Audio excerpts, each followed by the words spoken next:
Asteroid कहाँ से आते हैं? हर बार क्यों बन जाते हैं? धरती के लिए खतरा। दोस्तों, आपसे निवेदन है कि चैनल को अपना प्यार जरूर दीजिए। जब भी हम स्पेस के बारे में सोचते हैं तो सबसे पहले हमें सोलर सिस्टम याद आता है। इस सोलर सिस्टम का हिस्सा एस्टेरॉयड भी होते हैं। एपोफिस नाम का एस्टेरॉयड धरती की ओर बढ़ रहा है। इसको लेकर नासा ने चेतावनी भी जारी कर दी है।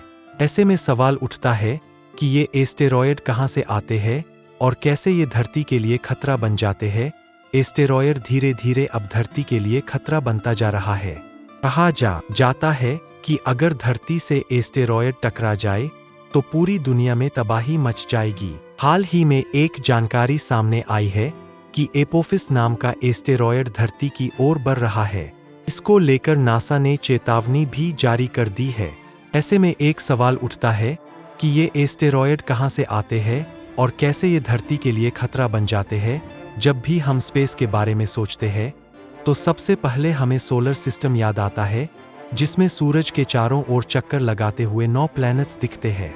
लेकिन चारों ओर सिर्फ प्लैनेट्स ही नहीं, बल्कि इसके साथ ही भी कई प्लैनेट्स और उनके टुकड़े भी चारों ओर घूमते रहते हैं। यही टुकड़े एक तरह से सोलर सिस्टम का बचा हुआ मलबा है।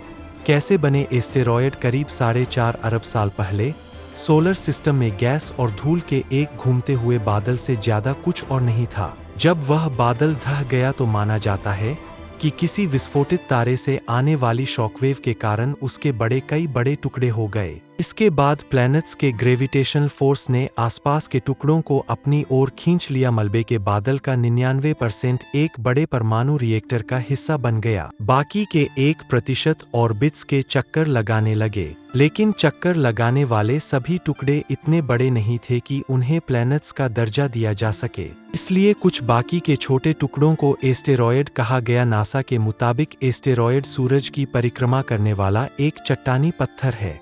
वो सोलर सिस्टम के लिहाज से छोटा है, लेकिन धरती के लिए वो काफी बड़े हैं। ये प्लैनेट्स के चारों ओर घूमते रहते हैं। मलबे के बादल का 99% एक बड़े परमाणु रिएक्टर का हिस्सा बन गया। वो बड़े टुकड़े या मलबा तब से ही प्लैनेट्स और सूरज के चारों ओर घूमते रहते हैं। कहा जाता है कि ये पूरी घटना इतनी तेज हुई थी कि हाइड्रोजन एटम हीलियम में मिल गए थे। ये हुई एस्टेरॉयड के बनने की बात। अब जानेंगे ये एस्टेरॉयड कैसे धरती के लिए खतरा बनते जा रहे हैं। एस्टेरॉयड क्यों बने धरती के लिए खतरा? पिछले कई सालों से एस्टेरॉयड को लेकर लगातार कोई न कोई ऐसी खबर आती है कि ये धरती से टकरा सकते हैं। ऐसे में ये धीरे धीरे धरती पर जीवन के लिए खतरा बढ़ता जाता है, क्योंकि इनका आकार किसी ईंट या पत्थर इतना नहीं बल्कि 1 से 2 राज्य के बराबर होता है। इससे ये अंदाजा लगा कि ये एस्टेरॉयड धरती के लिए क्यों इतना बड़ा खतरा बनते जा रहे हैं। एस्टेरॉयड भले ही धरती के लिए खतरा हो, लेकिन धरती पर रहने वाले मानव जीवन ने इतनी तरक्की कर ली है कि वो किसी एस्टेरॉयड से भी टक्कर ले सकते हैं। इसको लेकर भी national aeronautics and space administration यानी नासा के पास धरती को एस्टेरॉयड्स और कॉमेट से बचाने की योजना तैयार है। नासा ने पिछले कुछ महीने में एक नई planetary defence strategy and action plan बनाया था। इसको लेकर planetary defence officer Lindley Johnson ने कहा कि धरती पर एस्टेरॉयड की तबाही से बचने के लिए नासा के पास पूरी तरह से रोकने के लिए पर्याप्त तकनीक है।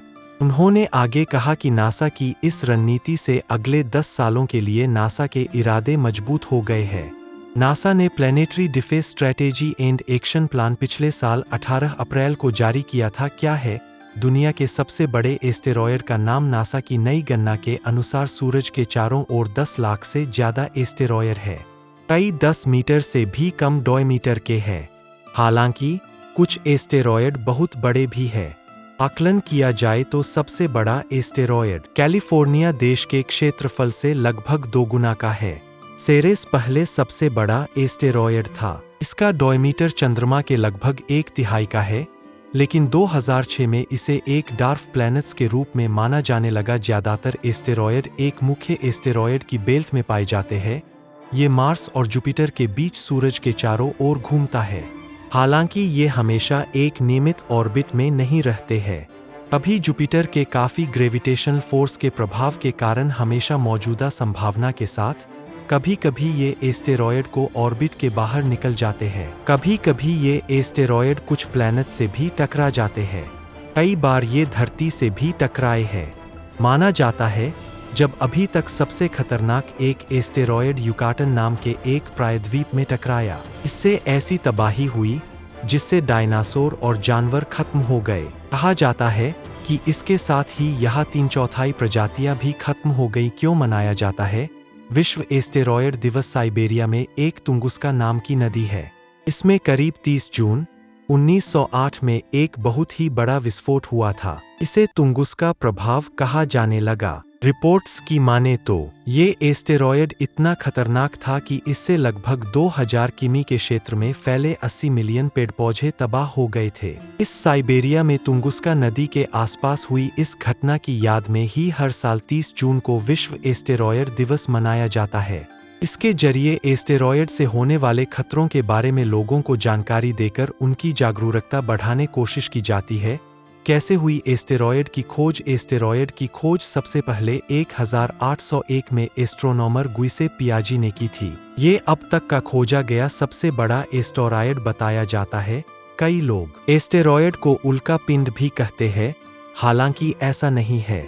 एस्टेरॉयड सूरज का चक्कर लगाने के बाद धरती पर गिरने के बावजूद बच जाते हैं।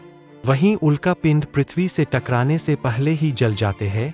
ऐसे ही जानकारी वीडियो देखने के लिए चैनल को भी सब्सक्राइब जरूर कर लीजिए। Please support me. Thanks for watching.